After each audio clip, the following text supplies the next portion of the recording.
Bon, si on considère que tout est marqué, il faut partir de ce base-là. Si tout est marqué, le mieux qu'on peut se faire dans notre vie, c'est apprendre à lire dans les événements. Donc, apprendre à lire dans comment ça se passe, pourquoi ça se passe, puis où ça mène. Il n'y a pas de hasard.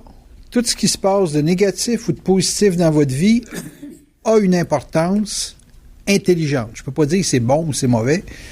Je peux juste dire que c'est intelligent. Puis intelligent, c'est bon et c'est mauvais. Il faut comprendre qu'intelligent, c'est pas juste bon. On vit des choses qui sont intelligentes, mais qui peuvent être extrêmement négatives pour nous développer de la colonne, pour nous développer de l'identité, pour nous développer une autorité dans la vie. Il faut bien comprendre que quand on dit qu'on vit du positif, on renforce comme une capacité de rayonner ou de vibrer, entre guillemets, positivement, mais que quand on est exposé à des expériences négatives, c'est pour forger notre volonté, pour forger notre centre de gravité, puis apprendre à avoir plus de présence. En général, quand ça fait mal, on est assez contracté, merci, et on est donc conséquemment concentré. Contraction, concentration, c'est proche parent. Ça, c'est lié au fait qu'on est effectivement à un moment donné de notre vie trop dilaté, et puis qu'on a besoin de certaines expériences, entre guillemets, négatives pour avoir un peu plus de focus puis un peu plus de présence. Donc, je donne ça en prérequis pour comprendre qu'un destin, c'est pas parsemé de facilité. C'est parsemé à la fois de facilité et d'obstacles, et que ça, c'est intelligent. Nous autres, on a, entre guillemets, la responsabilité d'apprendre à lire. Les forces nous placent les événements, nous indiquent une direction à prendre, nous imposent des obstacles, puis nous imposent aussi des solutions, parce que devant l'obstacle, à un moment donné, on peut être à ce point découragé, désespéré, qu'on pense que c'est inaccessible ou impossible d'atteindre tel ou tel objectif. Et puis, s'ils voient que vous lâchez trop prise, ils vont vous remettre un petit peu de feu en vous donnant des solutions qui vont venir par les autres, qui vont venir par les événements. Puis il faut que vous appreniez à lire les occasions de vous en sortir pour pas qu'ils vous laissent tomber. En voulant dire, pour pas que votre destin devienne un cauchemar, parce que là, vous entretenez trop l'élément négatif, puis vous ne prenez pas les perches qu'ils vous donnent pour vous aider à sortir du trou. Tu sais, les gens qui s'enferment jusqu'au point de développer des tendances suicidaires, bien, ça vient d'une attitude dans leur destinée où ils mettent trop l'accent sur ces événements négatifs et pas assez sur les événements qui ont un caractère, disons, on va dire, positif, intelligent, qui lui tentent des perches pour se sortir d'une situation. Parce que la vie, c'est équilibré autant en charge négative qu'en charge positive. Donc, autant en événements négatifs qu'en événements positifs. Il n'y en a pas plus qui sont négatifs, comme il n'y en a pas plus qui sont positifs. C'est proportionnel. Donc, quand vous faites des bons coups dans la vie, vous pouvez vous attendre à avoir des plus gros tests. Plus ça va bien, plus ça va aller mal. Puis plus ça va mal, plus les tests, si vous les passez, plus vous allez être fort. Puis plus vous allez être fort, plus vous allez pouvoir bénéficier de charges positives extrêmement puissantes qui vont avoir un effet d'entraînement sur votre environnement. OK? Bon, ça, c'est le prérequis de la conférence là, pour comprendre comment ça marche le destin. Fait que un destin, quand quelqu'un dit « moi, ma destinée est difficile », ben c'est qu'en général, dans sa vie, la personne est placée pour vivre des expériences négatives pour renforcer son mental. Renforcer son mental, ça veut dire développer plus de focus, développer plus de volonté que d'intelligence, avoir une aptitude plus à l'exécution qu'à la conception. Parce que pour développer un mental de conception, il faut avoir une expérience de vie qui est plus axée sur le positif, et donc plus axé sur l'intelligence. Il y a des gens qui sont moins intelligents, mais ils sont plus volontaires que d'autres qui sont bien intelligents, mais qui n'ont pas de volonté, parce qu'ils sont plus, les gens intelligents sont plus des concepteurs que des exécutants.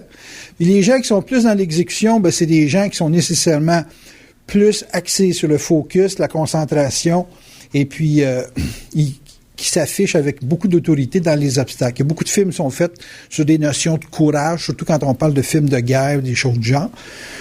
Et les situations où on voit plus des éléments d'intelligence, ben c'est plus type science-fiction où on met beaucoup l'accent sur les solutions électroniques, informatiques, des affaires où ça demande réellement du génie pour se sortir d'une situation.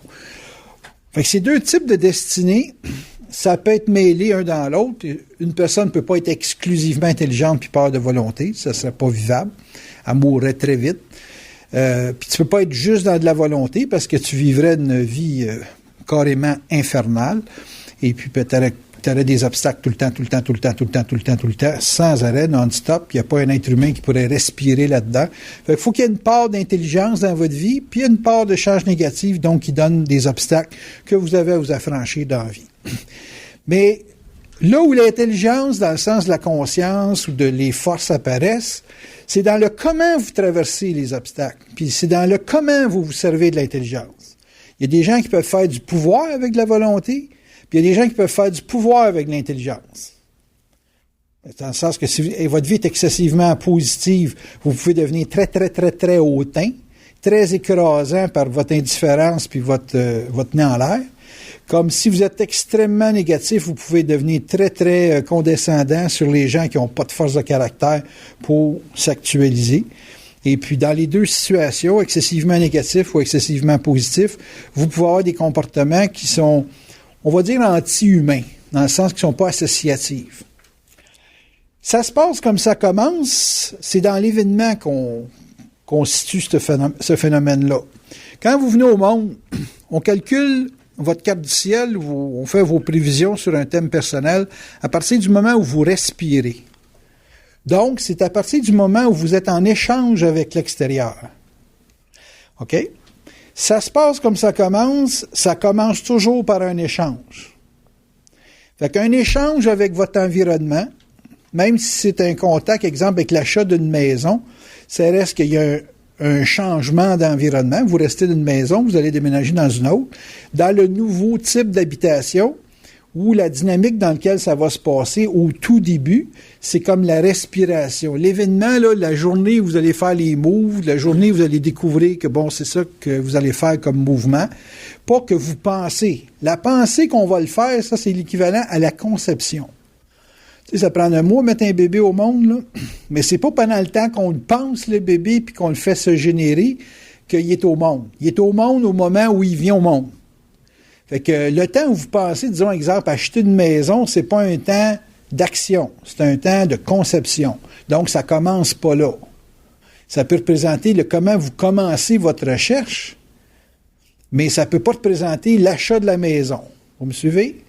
Par contre, quand vous achetez la maison, quand vous êtes dans le mouvement de faire l'achat, de signer, le comment ça se passe dans la journée puis dans les 2-3 jours qui suivent, ça va être la destinée de votre achat.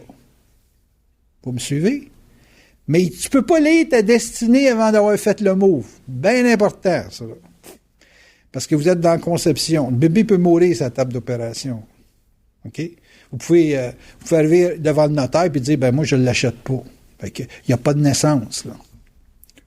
Il y a simplement une gestation qui ne s'est pas rendue à terme. Vous me suivez? Mais vous pouvez faire une étude ça se passe comme ça commence, du mouvement de la recherche. Ça ne dira pas comment ça va se passer si la recherche aboutit à quelque chose de négatif, parce que vous aurez juste vu comment ça se passe dans votre recherche. Vous me suivez? Mais ça n'établit pas qu'est-ce qui va se passer si vous auriez fait l'achat. Vous ne le saurez jamais. Faut le faire, faut mettre le bébé au monde, puis c'est là qu'on peut avoir ça se passe comme ça commence. Vous me suivez? Qu'est-ce qu'on peut analyser avec ça se passe comme ça commence? Tous les mouvements à conséquence. Vous faites une association avec une personne, puis l'association, quand elle est faite, dans les premiers pas de la dynamique de l'échange, vous allez savoir exactement comment on va dire le plan de vie de l'événement va se développer.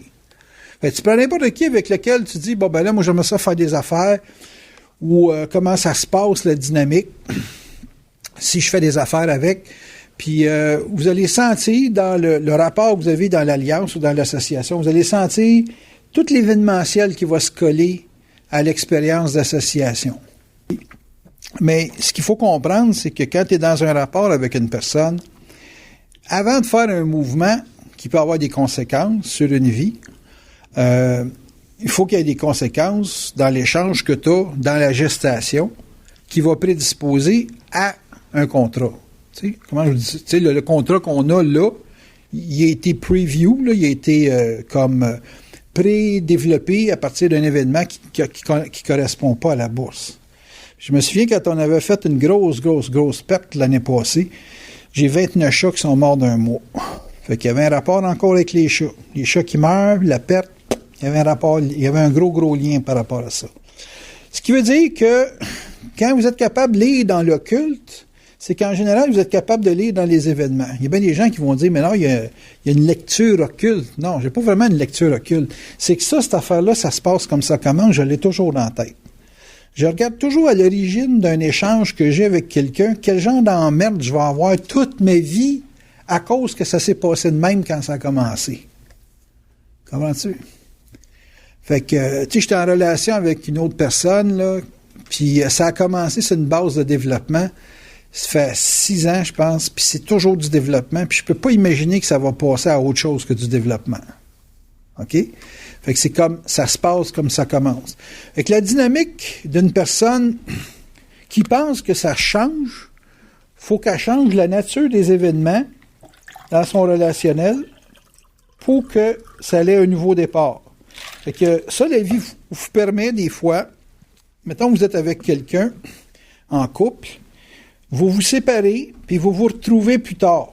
Charlie, il l'a vécu avec sa femme. Il l'a perdu un bout de temps, ça l'a obligé à réaligner ses perceptions, sa lecture, puis ils se sont recréés un nouveau départ, puis là, ben, ils sont en relation ensemble. Ça efface pas complètement le départ du premier, mais ça donne une occasion de mourir dans le premier départ pour renaître dans un deuxième. Vous me suivez? Fait que là, ça recompose une sorte de nouvelle destinée dans l'événementiel. Puis là, on peut dire, à ce moment-là, sur le deuxième départ, ça se passe comme ça commence. Mais il fallait qu'il y ait une mort avant. Une mort de comportement, une mort d'attitude, une mort de comment ça se passe psychologiquement. Vous me suivez? Mais faire l'autopsie de quelque chose qui commence, ça demande de le lire au-delà de la forme. C'est l'attitude mentale qu'il faut que vous soyez capable de lire. L'événement, ça peut être tricky, tu sais. Le gars peut avoir, dire, hey, moi, il chargeait 800 piastres, tu sais, il peut avoir tout ça de comportement. C'est dans la lecture du psyché de la personne ou de la psyché de l'événement qu'il faut que vous soyez capable de lire. Si vous êtes capable de lire ça, ça se passe comme ça commence. Si vous êtes capable de lire ça, vous lisez une vibration. Si vous lisez une vibration, bien là, vous allez être capable de lire les événements qui vont coller à la vibration. Parce que l'événement, elle, est le prolongement d'une vibration. Et puis, vous pouvez avoir quasiment, entre guillemets, la garantie d'un résultat, entre guillemets, positif ou négatif, dépendant de ce qu'il y a à vivre dans la dynamique de ça se passe comme ça commence, juste en étant capable de lire la vibration, parce que dans la vibration, vous avez tous les événements négatifs et tous les événements positifs. Fait que la dynamique, donc, du concept du destin, il faut toujours comprendre que tout est marqué, que vous ne pouvez que lire, vous ne pouvez pas rien changer, mais de bien lire, ça vous permet de changer votre attitude face à l'avenir, donc votre façon de vous décourager ou de régulariser votre enthousiasme. Puis ça vous permet surtout de voir quelle est la portée de l'impact. C'est-tu un impact qui a beaucoup de conséquences ou ça a très peu de conséquences? Vous me suivez? Pas vraiment. Si vous avez des questions, gênez-vous pas, ça ne me dérange pas de m'arrêter là pour répondre. Parce que c'est bien, bien subtil. Puis c'est lire une vibration, pour beaucoup de gens, c'est bien abstrait. En général, pour les gens, c'est lire dans la forme.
Mhm. Comment tu fais pour le regarder quand il y a plus qu'une personne? Bon. Un événement, c'est composé de personnes. Un événement, c'est à cause de toi, avec les personnes. Okay? Il y a toi qui est disponible à vivre un événement. Puis qu'il y ait 1 ou 200 personnes, c'est toujours un événement. Puis c'est toujours toi par rapport à l'événement. C'est jamais toi par rapport à une personne strictement. Fait que si toi, dans ta relation avec la personne avec laquelle tu composes bien, ben tu veux faire une entente strictement avec cette personne-là, c'est toujours toi qui te proposes seul à seul. Ou que si tu le fais pas, c'est parce que toi-même t'es pas assez défini puis tu as besoin des 3 autres pour des raisons qui peuvent être d'ordre économique. Puis c'est toujours le fait que c'est pour des questions d'ordre économique qui est au niveau de la vibration qui fait que tu te fais imposer 3 personnes puis qui fait que tu ne seras pas parfaitement maître de comment ça va se développer. Ça, c'est comme ça, moi, je le lis. Mais je lis pas ça en termes de 3 personnes comme une personne chaque. Je lis ça comme un événement qui se compose avec 3 personnes. Moi, je pars toujours du principe que les choses qui se passent dans votre vie, c'est à cause de vous autres. C'est jamais à cause des autres. Les autres sont simplement des éléments pour vous permettre d'articuler un événement. Tu peux jamais dire c'est de ta faute. Tu peux juste dire je t'ai laissé faire. Puis ça, c'est de votre faute. Vous me suivez? Si quelqu'un vous influence parce que vous n'avez pas de centre de gravité, c'est votre crise de ball game. C'est pas la faute à l'autre, ça, là. Si vous avez un bon centre de gravité, toi, si tu as un bon centre de gravité, tu dis, moi, je peux dealer avec lui, mais je peux pas dealer avec les 2 autres. Ben, si tu as un bon centre de gravité, tu ne laisses pas passer les 2 autres. Peu importe tes conditions économiques. Mais si tu n'as pas de centre de gravité, tu vas dire, je peux pas me priver des investissements que l'autre peut faire dans ma vie, des 2 autres. Là, tu vas laisser faire. Puis si tu laisses faire et que ça va mal, ben, ça va être de ta faute. Ça ne sera pas la faute aux 2 autres. Les 2 autres qui étaient ce qu'ils étaient. Là. Ça annonçait pour ça, puis tu as fait une lecture comme quoi ça pouvait être un problème, puis là, ça s'installe dans ta vie. Votre vie, elle se passe comme vous la lisez. Comment vous faites votre lecture des événements passés et futurs, et conséquemment présents, parce que ça se passe une manière dans les actions présentes, c'est votre vie. C'est pas la faute à personne. Vous ne pouvez pas accuser vos pères, parents, amis, les gens avec qui vous travaillez. Non, ben tu sais, je te dis ça, c'est parce qu'il y a bien du monde que si ça va pas bien dans leur vie, c'est toujours la faute à quelqu'un. Mais ça se passe comme ça commence, ça commence là où tu commences. Tu dis, moi, je veux pas que ça soit quelqu'un qui interfère dans ma vie pour X raisons. Ben, Christ, tu flushes tout, puis tu recommences à zéro avec toi-même tout seul. Puis toi-même tout seul, tu vas toujours être obligé de te mettre en échange avec d'autres, sur des bases qui peuvent être différentes, mais ça va toujours être qu'est-ce que tu laisses rentrer, puis qu'est-ce que tu fais qu'est-ce que tu mets pour faire un échange. Parce que tu vas toujours être obligé d'échanger dans la vie. Tu n'as pas le choix, tu n'échappes pas à ça. Est-ce qu'on comprend? Bon, d'autres questions. Un couple, mettons. Il y a bien des gens qui disent je veux rencontrer quelqu'un. Rencontrer quelqu'un, c'est facile. Tu t'en vas dans la rue, tu rencontres quelqu'un. C'est plein de monde à rencontrer. Mais vous avez des critères. Il y a des affaires qui passent, des affaires qui passent pas. Quand vous êtes jeune, vous êtes naïf, vous laissez passer pas mal d'affaires. En vieillissant, vous avez des critères. Puis là, ben, vous commencez à dire, non, moi, ça, je veux pas vivre ça, ça, je veux pas vivre ça, puis ça, je veux pas vivre ça. Mais avec tout ce que vous voulez pas vivre, que vous voyez que ça part à partir de vous-même, là, tu dis, je rencontre pas personne. C'est sûr, parce que ce que tu veux vivre, t'es pas équipé pour le vivre. Tu veux ça, mais t'es pas équipé pour vivre ça. T'es pas outillé pour vivre ça. Fait qu'étant pas outillé pour vivre ça, ben, l'événement se présente pas. Parce que t'as bloqué que tu peux vivre. En bloquant tout ça que tu peux vivre, il te reste juste les choses que tu peux pas vivre, que tu dis c'est ceux-là que je veux vivre. Mais ça, ce que tu veux vivre, ça, c'est bien beau. Moi, je peux rêver de m'acheter une Lamborghini puis pas avoir les moyens, tu sais. Le gars, il a de la misère à payer ses cartes de crédit, Chris, puis il va avoir une Lamborghini de 250 000 $. Tout le monde va avoir une Lamborghini tant qu'à y être, ou tout le monde va avoir une maison d'1 million. Tu sais, mais tu peux pas le vivre parce que tu n'as pas la structure pour le vivre. Puis il y a l'autre affaire, que tu as les moyens, tu le veux, puis une fois que tu le vis, tu te dis, c'est pas ça que je veux vivre. Puis là, tu te surprends que tu es en train de le perdre. Ben oui, c'est parce qu'une fois que tu l'as, tu commences à penser que tu le veux plus. Ça part toujours de ta tête. Tout ce qui se passe dans votre vie, ça part de vous autres. Fait que ça se passe comme ça commence, mais ça peut commencer pour vous mettre en initiation aussi.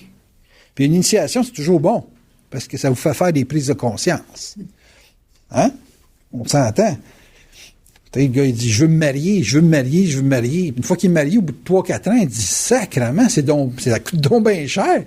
C'est-tu dur à vivre avec un peu? Je pensais pas qu'il fallait vivre ça juste pour le sexe, ça n'a pas de saint bon sens. Puis là, au bout d'un autre 3 ans, il dit, non, moi, je veux plus vivre ça. Là, il se ramasse célibataire. Pas ça que je voulais. Ben oui, c'est ça que tu voulais, t'arrêtais pas de chialer. Comprends-tu? C'est pas qu'est-ce que c'est théoriquement dans votre tête, c'est comment vous posez vos actes, c'est quelle attitude vous avez, c'est comment vous êtes mis en vibration. Vous pouvez pas être avec quelqu'un puis toujours être en colère, même si vous ne dites pas, puis vous faites un sourire, la vibration est là, puis l'événement se forge là-dedans. En général, ça, tu le sais au commencement, malgré que le monde sont tellement idéalistes qu'ils ne lisent pas ça, parce qu'ils vivent plus dans l'idée de la vie que dans la pratique de la vie. Tu sais, l'idée de la vie, c'est comme à la bourse. On veut que le stock qu'on a acheté à 5 piastres, il monte à 8 piastres. Ça, c'est ce qu'on veut. Mais le stock à 5 piastres et 80, il a sa dose. Et là, on ne te sort pas là parce que toi, c'est 8 piastres que tu veux. Là, ça commence à redescendre, puis là, tu perds de l'argent. Pourquoi? Parce qu'à 5,80, c'était là, il fallait que tu vendes. C'est quoi ton problème? C'est que tu vis dans un monde d'idées, puis tu vis pas dans le monde de la réalité. La réalité, c'est le mouvement. Fait que ça se passe comme ça commence. Ça peut commencer bien, finir très, très mal, parce qu'à un moment donné, tu es en mutation dans un événement, puis dans ta mutation de l'événement, tu passes de la réalité à l'idée, ou tu es parti avec une idée, c'est encore pire, puis tu restes collé à l'idée. Puis là, tu n'es plus capable de lire l'événement, dans le sens du mouvement dans l'événement, ou si vous aimez mieux, dans mon langage à moi, la vibration dans l'événement. Puis apprendre à lire dans la vibration, c'est ce qui vous permet de lire votre destin. Puis pourquoi les événements de la vie vous placent en négatif et en positif? C'est aussi important de savoir pourquoi la vie vous favorise une situation. Parce qu'oubliez pas une chose, les FOSS, là, ils font pas de gaspillage. C'est que s'ils vous rendent la vie facile, c'est parce qu'ils ont de l'ouvrage à vous faire dans ce coin-là. Ah, c'est facile, ouais, c'est facile. Check back game, toi. Une fois que tu vas avoir réussi, qu'est-ce qu'ils vont t'imposer comme... ils peuvent très bien, je sais pas, moi, te faire gagner 1 million pour commencer à aider du monde... faire une fondation ou quelque chose du genre, parce que là, tu vas regarder tous les impôts que tu as payés. Tu dis, pour sauver de l'impôt, il faut que j'aille une fondation du quelque chose. Fait que fondation, il y a du cœur, plutôt que la fondation du cœur. Fait que c'est le destin. La vibration initiale. Comment on lit ça, une vibration? Bon, c'est sûr que ça, c'est la recherche que tout le monde a quand il rentre dans la conscience. C'est comment est-ce qu'on est capable de savoir que c'est une vibration et que c'est pas une émotion. L'émotion, c'est ici, là, ça fait chaud à bédaine. Vous avez des effets au plexus.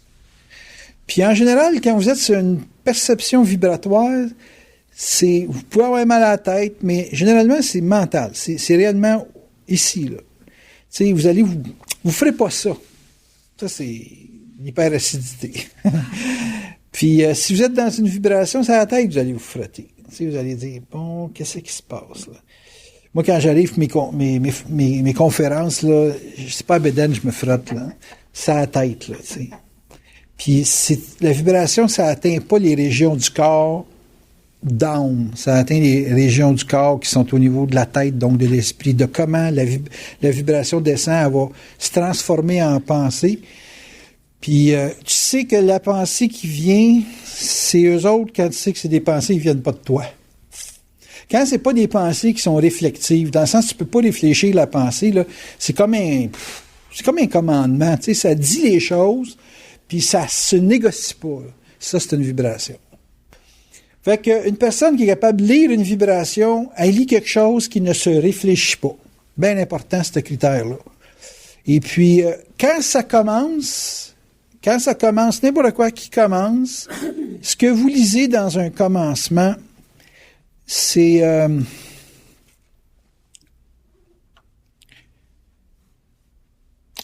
comme quelque chose qui n'est pas faisable, puis qui va se faire, puis que vous devez savoir que ça va se faire, même si vous pensez que ça se fera pas. Tu sais, je sais pas... ça, c'est le genre de femme qui rencontre un gars, elle dit, ouais, ils me disent que c'est un gars avec qui je vais avoir une grosse expérience de vie, là, tu sais.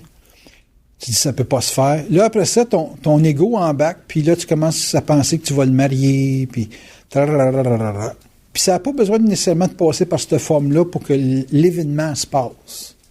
Tu sais, l'événement peut passer sur une vibration que peut-être, exemple, juste un voyage que vous faites, un voyage organisé de 14-15 personnes, vous allez en camping, le kit, puis ça donne qu'il te sauve la vie, là, tu es en train de débouler, là, puis il te ramasse, puis là, tu sais que t'avais affaire, tu y douais la vie, là. T'avais affaire à tomber, puis tomber d'aplomb, là, tu tombais d'une falaise, il t'a ramassé juste à temps, puis c'était juste ça. Mais toi, tu te voyais avec 2 enfants, tu sais, ça, c'est l'idée, là. C'est le monde de l'idée. Tandis que la vibration, là, ça peut être simplement un nucléus, là, tu sais. Tu captes quelque chose d'important que tu peux pas définir une forme ou un événement particulier, mais tu sais que c'est ça. Puis tu peux pas questionner ça, ça peut pas s'habiller ou s'habiller de quelque façon que ce soit. Et puis, ça se développe dans l'événement au fur et à mesure qu'il y a un jeu de participation. Puis il peut y avoir une très grosse vibration entre les deux individus. Puis la grosse vibration, une fois que le gars va y avoir sauvé la vie à la fille, ça va être fini. Il n'y aura plus rien après. C'était juste pour ça. Vous suivez? Bon. C'est donc être capable de lire une vibration initiale, on ne peut pas mettre de forme là-dessus. On peut juste annoncer une expérience à vivre qui est au niveau d'une vibration, puis plus vous êtes capable de ne pas réfléchir, plus ils vont vous dire qu'est-ce que c'est. Un gars comme moi, là, qui était capable d'être assis dans le pas croire ce qu'ils disent, ils peuvent me dire exactement comment ça va se passer.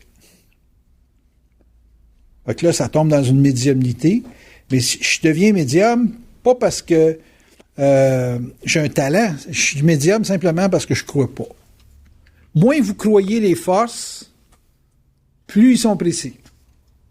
Quand tu crois pas, là, que t'es pas dans l'affaire de vouloir avoir raison, puis t'es pas réflectif, puis que t'es pas dans cette recherche de pouvoir de l'information, là, tu peux être informé dans des petits détails, là, c'est très, très impressionnant. Mais il faut pas que tu sois dans une réflexion. Il faut que l'information passe comme si tu lisais ça dans le journal. That's it. C'est sûr que vous allez le vivre à l'occasion dans votre vie. Dans ces occasions-là, là, que vous vivez cette vibration initiale-là, là, vous pouvez voir vraiment que tout est marqué. Vous pouvez voir que tout le futur de l'humanité est tout marqué d'avance, là, dans les moindres petits détails. C'est très, très impressionnant. Par contre, pour l'ego, c'est très, très frustrant dans certaines occasions, puis c'est très sécurisant dans d'autres. C'est frustrant parce que là, tu vois que tu peux pas faire ce que tu veux. Puis c'est extraordinaire dans le sens que si t'as à mourir, tu peux pas y échapper. Puis c'est pas de ta faute. Tu peux pas te tuer par ta faute. Tu peux juste te tuer parce que c'est ton temps. T'sais. Comme si t'es pas riche, pas de ta faute. Puis si t'es riche, c'est encore pas de ta faute. Ça, c'est plus frustrant. T'sais. Parce que tu peux toujours penser que t'es riche parce que t'as eu ci ou t'as eu ça. Mais ça reste que la vibration initiale, elle établit tout votre futur, toute votre destinée. Votre passé s'explique tout par les mises en vibration que vous avez connues dans votre enfance, l'éducation, les parents, etc., etc. Est-ce que ça se défait? Non. Est-ce que ça se lit? Oui. Est-ce que ça change quelque chose de savoir lire son passé ou de savoir lire son avenir? Pour moi, oui, parce que ça m'empêche de faire une anxiété extrême sur des situations que je figure impossibles à dépasser. C'est fait que quand le miracle se fait, je me dis tout le temps, sacrément, ça se peut-tu, tu sais, qu'ils réussissent à faire ces tours de passe-passe-là. Puis ils réussissent tout le temps à faire des choses qui sont inimaginables. C'est vraiment inimaginable. En tout cas, moi, j'ai cette expérience de vie-là. Puis je peux vous dire une chose, plus vous êtes désimpliqué sur le problème, plus c'est possible d'avoir une lecture du négatif et du positif. En général, les gens veulent des lectures juste sur le positif, mais c'est pas réaliste. Les forces, quand ils vous informent, ils vous informent autant sur le mal que vous avez à souffrir que sur les avantages que vous allez avoir. Fait que moi, je peux être très bien informé sur de la merde qui va m'arriver parce que je pose tel acte. Puis, en dedans de moi, je sais que je peux pas rien changer parce que j'ai pas l'état mental pour changer. J'ai pas le conditionnement psychologique pour me mettre, exemple, dans une zone de soumission pour empêcher l'événement d'arriver. Comprenez-vous ce que je veux dire? Fait que, ça veut dire que la lecture de la vibration initiale, elle peut vous emmener à un état de médiumnité bien avancé, mais vous pouvez quand même pas changer votre destinée. Je sais que c'est frustrant pour l'ego, mais c'est une réalité.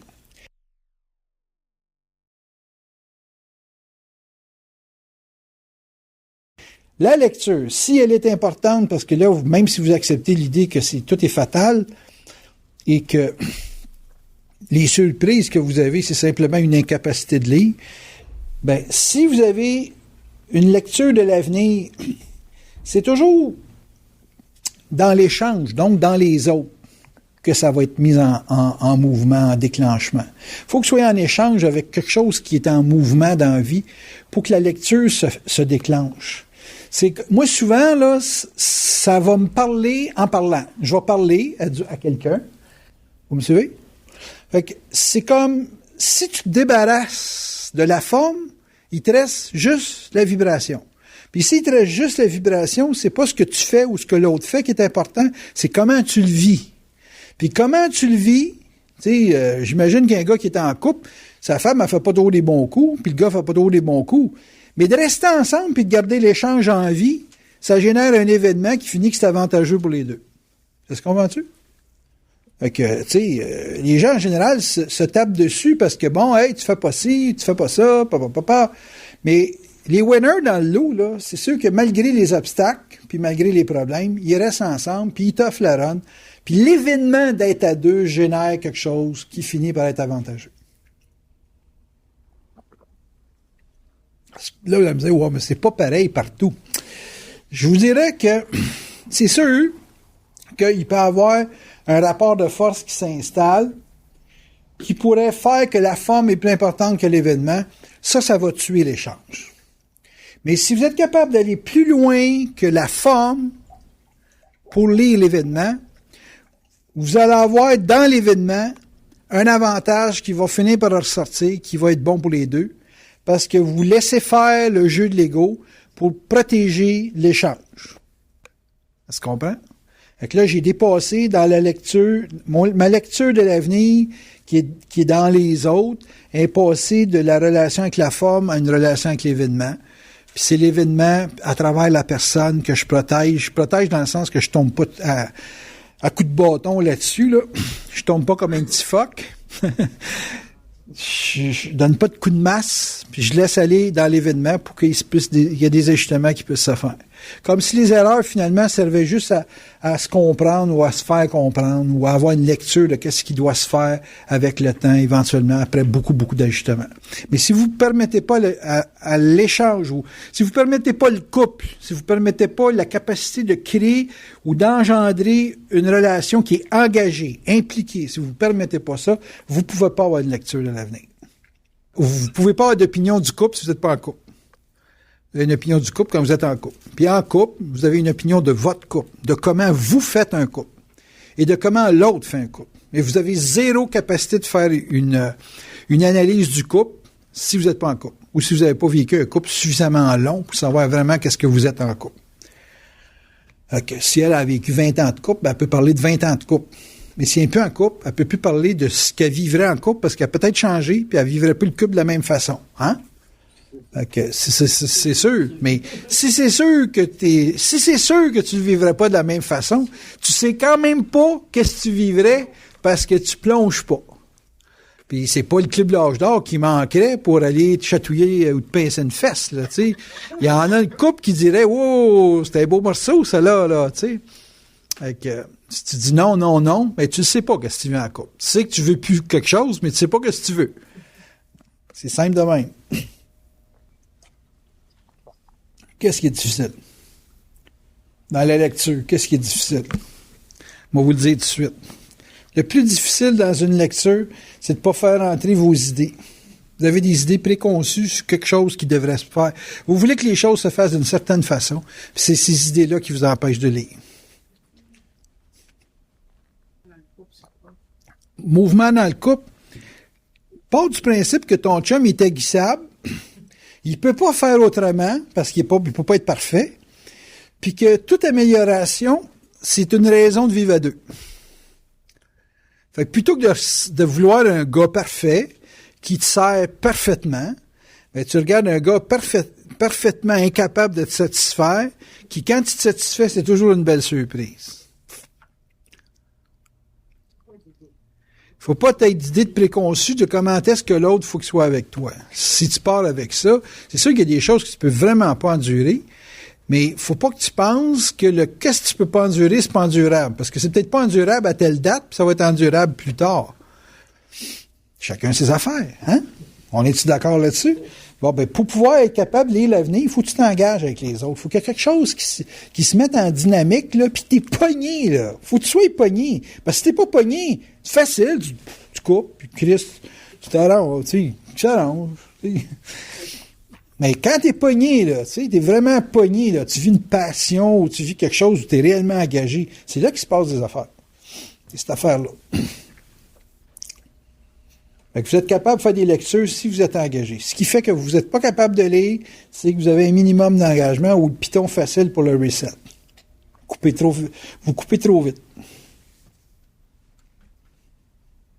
Tu sais, vous allez moi, j'ai pas le goût de vivre ça, pas le goût de vivre ça, pas le goût de vivre ça. Tu finis que tu n'as tellement pas le goût de vivre ça que tu vis rien. Puis là, tu dis, mais je comprends pas comment on peut faire pour évoluer. Mais si tu veux évoluer, Chris, faut que tu souffres. Parce que dans la souffrance, tu vas trouver des solutions, puis je te jure que ça a l'air intelligent à Christ de trouver des solutions. Moi, le monde m'arrive, puis me dit, t'es bien intelligent, j'étais intelligent. Je passe ça fait au-dessus de 30 ans que j'écoute des problèmes, puis le monde vient de me voir à 60$ de l'heure, puis je trouve des solutions. C'est-tu que si m'arrive avec un problème, j'ai affaire à trouver quelque chose, parce qu'au prix que tu payes, là, tu vas en avoir pour ton argent. Fait qu'il faut que je trouve des solutions. Puis imaginez-vous pas que le monde vient de me voir quand ça va bien, là. Dès qu'il fait soleil, j'ai plus d'ouvrage. Faut que tu sois détaché du résultat de la pensée. Ça, à partir du moment que tu es détaché du résultat de ta pensée, que tu vis pas l'affaire d'avoir raison. Ça, quand tu es dans l'affaire d'avoir raison, il y a un attachement à la pensée. Tu penses que c'est ta pensée, c'est à toi. Tu as les droits d'auteur là-dessus. Là. Ton chum, il peut pas penser ces pensées-là. Il y a juste toi qui peux penser comme ça. Là. C'est pas un canal universel, c'est un canal privilégié. Là, c'est attendez, regardez de voir comment je marche, tu sais. Ouais. I'm the only one. Là, quand t'es rendu là, t'es dans la merde. Parce que là, le pouvoir, comme c'est astral, c'est polarisé, puis c'est polarisé, on te le donne, on te l'enlève, on te le donne, on te l'enlève. OK. La game est là-dedans. Là. En fin de compte, ça touche l'orgueil, tout ça. Ben, l'orgueil, c'est de la réflexion. Quand tu es orgueilleux, tu es réflexif. L'orgueil, c'est un attachement que tu as à une idée que tu penses qui est à toi. T'sais. Donc, quand les gens me parlent qu'ils sont sur le contact, là, j'essaie de voir qu'est-ce qu'ils font en premier avec le contact. Si c'est juste une idée, je sais que c'est pas le contact. Parce qu'un contact ne parle jamais sur quelque chose que tu fais pas. OK? En parterre, là. Fait qu'un contact, là, quand tu dis je suis sur le contact, là, c'est qu'il t'envoie la vibration pour qu'elle soit exécutée. Mais si tu envoies la vibration puis il n'y a pas d'exécution, il n'y a pas de décision, il n'y a pas d'action, tu peux penser que c'est astral. Là. C'est quoi le but de faire ça? C'est quoi le but de faire ça? C'est pas eux autres qui envoient une pensée qui se fait pas. Ils envoient une vibration que tu fais pas. Que tu fais pas. Non, c'est pas pareil. Eux autres, pas de problème, ils te l'envoient la vibration. Tu m'as commandé une pizza, OK, lève-la la pizza. Là, tu ne manges pas. D'actualisation. Vous devez avoir des pensées qui sont passées à l'action. Si vous avez des pensées qui sont réfléchies, vous amplifiez l'astral en vous autres, puis ça n'a pas de bout. Il faut qu'une vibration, ça soit actualisé. Là, vous allez dire, je ne veux pas faire d'erreur. Ils vont vous faire des erreurs. Parce que c'est pas l'erreur de la femme qui regarde les autres. C'est comment vous traitez avec l'erreur. C'est comment vous traitez avec la perte. C'est ça qui les importe. Tu tombes à terre, tu vas arriver souvent que tu vas tomber à terre. Ils vont te faire tomber souvent à terre. Les autres, ce qu'ils veulent savoir, c'est comment tu vas te relever. Tous les avantages qu'ils vont vous donner, il va falloir que ça serve à quelque chose. Tout. Vous ne pourrez pas, avec de la conscience, nourrir de l'ego. Oubliez ça. C'est certain qu'ils vont vous mettre dans des obligations avec les avantages qu'ils vont vous donner. Toute forme d'avantage, peu importe la source de l'avantage ou la nature de l'avantage, il va falloir que ça serve à quelque chose d'intelligent. Qu'ils vont vous indiquer en cours de route. Fait que c'est ça des lectures. Une lecture, c'est pas nécessairement avantageux pour l'ego, mais à suivre la vibration, ça finit que ça aboutit dans un avantage. C'est ça qui est dur. C'est ça qui est dur. C'est de se défaire du résultat pour une satisfaction animale. Tu sais? C'est ça. C'est pas logique. C'est pas toujours logique. C'est pas toujours prévisible le résultat que tu vas avoir. Puis des fois, ça aboutit dans quelque chose que tu sais même pas pourquoi tu as fait ça. Okay. L'impression, des fois, quand on fait des mouvements, là, on dirait que les mouvements vont vite. Ah, si ça va trop vite, ça, c'est parce que c'est sa vibration. Le trop vite, en général, c'est une vibration que tu comprends pas. C'est quelque chose qui doit se faire, c'est dans un mouvement, mais il n'y a pas de point de repère pour l'ego. En général, c'est ça qui fait que ça va vite. Pour vivre du mouvement, faut plus t'inquiéter de la forme. Plus t'inquiéter de la forme, ça fait que ça va vite. Parce que l'ego a plus de mesure. Ce qui fait que c'est à ta vitesse, parce que tu peux mesurer, tu dis, je suis rendu là, ça se passe comme ça, tu as une sorte d'impression de contrôle ou de contenance. Mais quand ça va vite, là, c'est comme quand tu vas te faire une chirurgie, là, puis ils t'endorment. Mais quand tu t'endormes, là, ça va vite. Quand tu te lèves, il te manque un morceau, il t'a enlevé quelque chose, puis tu t'en es pas rendu compte. Là, parce que c'est une grosse vibration. Quand on est sur une grosse vibration, en général, on ne voit pas le temps passer. Parce que de l'esprit, c'est en dehors du temps. C'est l'astral qui marque le temps. Tu sais, quand tu vas dire c'est long. Quand c'est long, c'est parce que tu réfléchis, tu penses, tu calcules. C'est long, ça alourdit, ça met beaucoup, beaucoup de pression sur l'ego.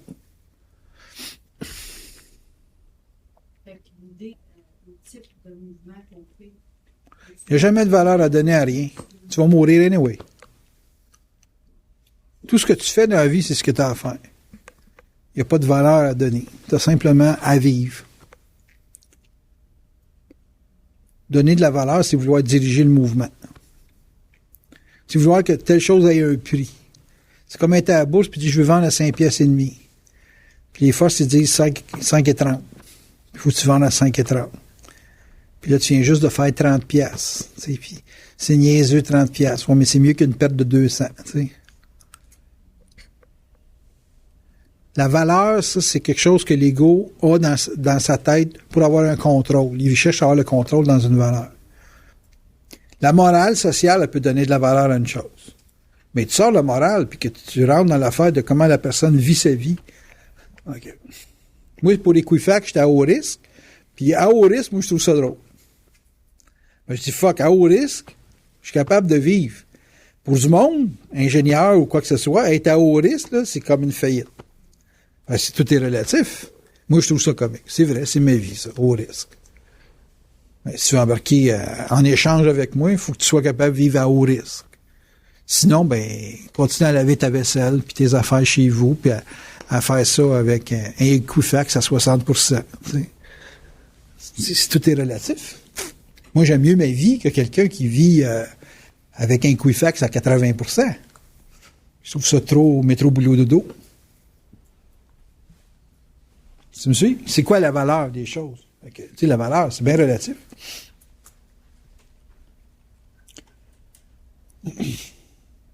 Une personne va dire, on juge quelqu'un par sa régularité. Tu es régulièrement hyperactif, tu es régulièrement à haut risque. C'est régulier, ça? Qu'est-ce qui va te faire évoluer dans la vie? Un fonctionnaire ou bien un individu qui est toujours à prendre des risques pour aller chercher des expériences? C'est ça. Tu n'auras jamais voyagé comme Bernard de Montréal voyageait. Par contre, tu vas voir ses conférences parce que tu te dis, il est hot, le gars. Il est hot parce qu'il prend des risques dans la vie. Il est gros pour ça. Il est capable d'aller se parker pendant 3 jours sur une plage où il peut tout se faire voler. Puis il y a bien des gars qui ont essayé de le voler, tu sais. Puis il se le quitte, puis ça s'en sort. Ça fait des belles histoires à raconter, mais c'est dur à vivre quand ça se passe. Surtout que si ça se passe à chaque voyage, tu commences à te demander si c'est pas un destin. Tu sais. Okay. Là, après ça, il va te dire, venez-vous en voyage. On a eu Haïti, là, puis après ça, là, quand on rentre dans le personnel, c'est à copier. Ouais, pas évident, ça. Par contre, c'est le gars qu'on va voir à la conférence. Parce que il est à haut risque. il te sort l'inertie. On va aller voir des Jacques Villeneuve ou des Schumacher, voir la Formule 1, parce qu'ils prennent des risques, ils roulent à 250, 300 km/h, puis on dit, ah, ça, c'est haut risque. Fait que la valeur, c'est tout est relatif. Donc là, je peux l'arrêter.